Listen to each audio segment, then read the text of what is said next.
pause and listen. Have you ever walked away from an argument and replayed every word in your mind over and over like an echo that just won't die? Maybe it's a stranger's cold glance, a friend's careless comment, or a family member's criticism. You feel your stomach twist, your jaw clench, and later, you're angry at them, but even more, you're angry at yourself. Why did it get to you? Why, despite all your efforts, are you still so easily shaken by other people's words or the chaos of life? Maybe deep down, you suspect I'm just too sensitive, too weak. Maybe I'll never be the kind of person who stands unmoved when the world pushes back. But what if that's a lie? What if your emotional pain isn't weakness at all, but the echo of an unclaimed power inside you? Today, on MindMirror, we're not just exploring another self-help trick. We're going deeper into the shadowlands of your own psyche, guided by Jung. This is not about avoiding pain, but about mastering it, about becoming unshakable. Not through coldness, but through profound self-knowledge. If you've ever wondered why you can't just let things go, why you keep falling into the same emotional traps, or why you feel invisible in rooms full of people, then this episode is your invitation. By the end, you'll have real, practical tools drawn from Jungian psychology to reclaim your inner authority, stop being manipulated by circumstances, and, maybe for the first time, understand the hidden logic of your own emotional storms. Are you ready to become someone who can no longer be moved by the winds of the world? Let's begin. Let's start with a hard truth. Every time you react without thinking, snapping back, defending, justifying, lashing out, or even shrinking in silence, you are handing over the keys to your mind. Not to yourself, but to the world outside. This isn't just philosophy, it's daily reality. Think of your day as a field full of hidden triggers. A single word from your boss, a raised eyebrow from a friend, a news headline scrolling past your phone, each one like a tripwire waiting to be touched. But Jung says the real problem isn't the world. It's the unconscious parts of us that still want desperately to be seen, validated, praised, or protected. Ask yourself, how many hours of your life have you spent explaining yourself to people who didn't deserve your explanation? How often do you lie awake, wishing you'd responded differently, wishing you could just be above it all? Jung called this the work of the shadow. The shadow is every fear, every wound, every unlived desire you've tried to banish from your mind, but it doesn't disappear. It waits, it festers, it pulls the strings from the darkness. And whenever you react, especially impulsively, it's usually the shadow, not your conscious self, who is speaking. Reflection for you. What are you most sensitive about? Who or what gets under your skin? The more you know your triggers, the more you map the territory your shadow controls. So, what does this mean for you? It means that the next time you feel the urge to fire back, the real battle isn't outside, it's inside. The moment you react, you become predictable, manipulable. The moment you learn to pause, you reclaim the power that was always yours. Practical takeaway. Today, notice the next time you feel your blood rising. Don't judge it, don't shame it, just pause. Ask yourself, is this really worthy of my energy? Whose voice is this, mine or my shadow's? Imagine yourself at a party. The noise swells, opinions fly. Someone throws a little jab, maybe even at you. The old you would bristle, shrink, or jump into the fray. But the new you is watching, almost as if from the outside. You notice the tension, the games, but you don't play. You observe. You let the moment pass. This isn't apathy. This is mastery. Jung calls it selective indifference. It's the radical act of deciding consciously which battles are worth your energy and which are not.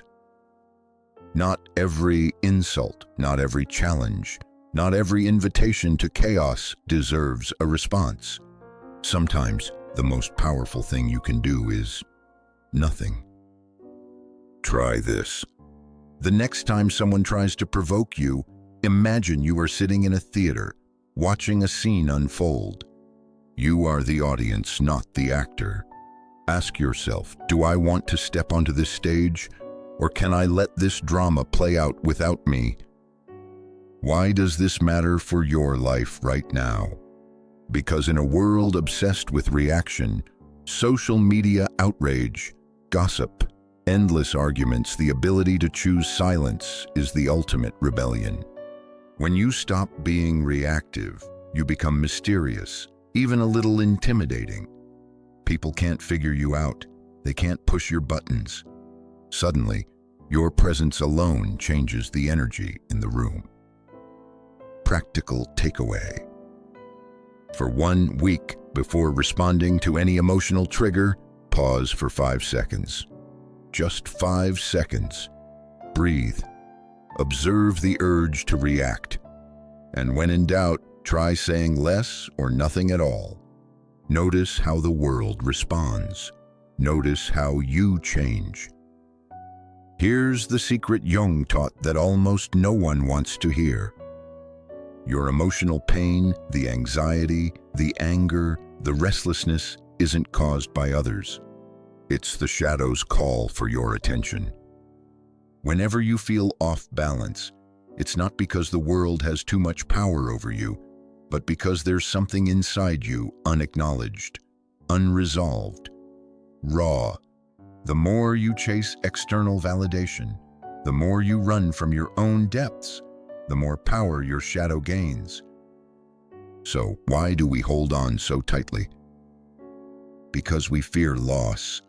We fear the emptiness that might come if we stop chasing, stop defending, stop trying to control every outcome. But what if letting go isn't weakness at all? What if it's the key to your freedom? Jung saw individuation, the process of becoming a true individual, as the journey through shadow, not around it. Letting go is not giving up. It's accepting that some things, some people, some dreams were never really yours to keep. When you stop gripping so hard, you stop being breakable. Reflect. What in your life are you most afraid to lose? Who or what are you holding on to? Not because it's right, but because you're terrified of the emptiness left behind. Every time you let go of the need to be right, the need to be liked, the need to control, you create space for your real self to emerge. Practical takeaway. Tonight, write down 3 things you've been clinging to out of fear, not love. Ask yourself, if I let this go, what would I gain? Don't rush to answer. Sit in the discomfort. Remember, only what is truly yours will remain. Now, let's talk about something even rarer than strength, the art of silence. Jung understood that in a world desperate to be seen and heard, those who master silence possess an unshakable power. It's not the silence of avoidance, but the silence of presence, the kind that draws others in, that commands respect without demanding it. Why is this so powerful? Because when you stop explaining, stop defending, stop revealing every thought and feeling, you become a mystery. People are wired to chase what they don't understand. The less you say, the more weight your words carry. Imagine this. The next time someone asks you a difficult or uncomfortable question, Don't rush to fill the gap. Let silence do the work. Watch as the energy in the room shifts. Watch as people lean in, wanting to know more. For you, who gets access to your deepest truths, who deserves to know your plans, your pain, your next move. The more you guard your inner world, the more control you regain, not over others, but over yourself. Practical exercise. This week, experiment with shorter answers. Resist the urge to justify, over-explain, or fill every silence. Notice who tries to break the silence first. Notice how your sense of authority grows. Here is the last and most revolutionary insight Jung gives us. From childhood, many of us were taught to prioritize others, to be good, to be selfless, to give until we are empty. But there is a difference between selfishness and self-respect. Selfishness demands everything for itself and gives nothing in return. Self-respect knows how to give, but also knows when to protect, to say no, to set a boundary. If you never make yourself a priority, you will always be an option for others, and options are not respected. You must become the main character in your own life. Ask yourself, where in your life are you giving too much, staying too long, or holding on just to be accepted? Who are you still trying to please, at the cost of your own peace? Jung saw individuation as the highest achievement, not a selfish act, but the birth of true maturity. When you honor yourself first, your energy shifts.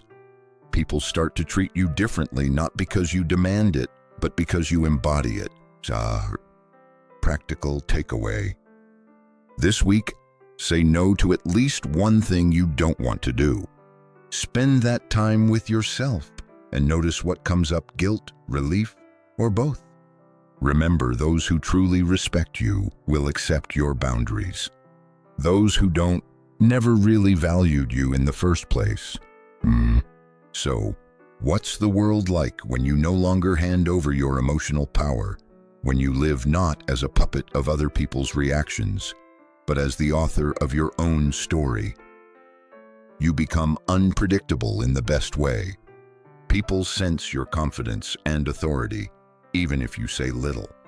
Manipulators, drama makers, energy vampires find no foothold in your presence. You are less interested in defending yourself, more interested in living your truth. But the real gift, you begin to see that the world's chaos is not your chaos. You can stand in the middle of a storm and remain still, unmoved, at peace, not because the world changed, but because you did. Let's step back and remember what you've learned. Emotional reactivity is not a flaw. It's an untrained response the shadows call. The key to freedom is selective attention, conscious pause, and mastery of silence. Letting go is not loss. It is the opening of space for what is truly yours. True power lies in making yourself your own priority, not in waiting for permission. Your next step. Don't try to be perfect, try to be aware. Notice the moment you want to react. Pause. Let the urge wash over you. Ask yourself, is this mine or my shadow's? Then act not from fear, not from habit, but from your deepest, truest self. Remember, the world will always try to pull you into its games. But when you become unshakable, you are no longer a piece on someone else's chessboard. You become the player. Final call to action. Share in the comments. Where in your life are you ready to reclaim your authority? What is one area, one relationship, one habit, one fear you are willing to let go of, starting today? And if this episode brought you clarity, Subscribe to MindMirror and join a community committed to the journey inward. Because real power is quiet. Real change begins within. The ideas explored in this video are for philosophical and psychological exploration and are not intended as professional advice. Viewers are encouraged to engage in their own critical thinking and further research, and to consult with qualified professionals for personal concerns.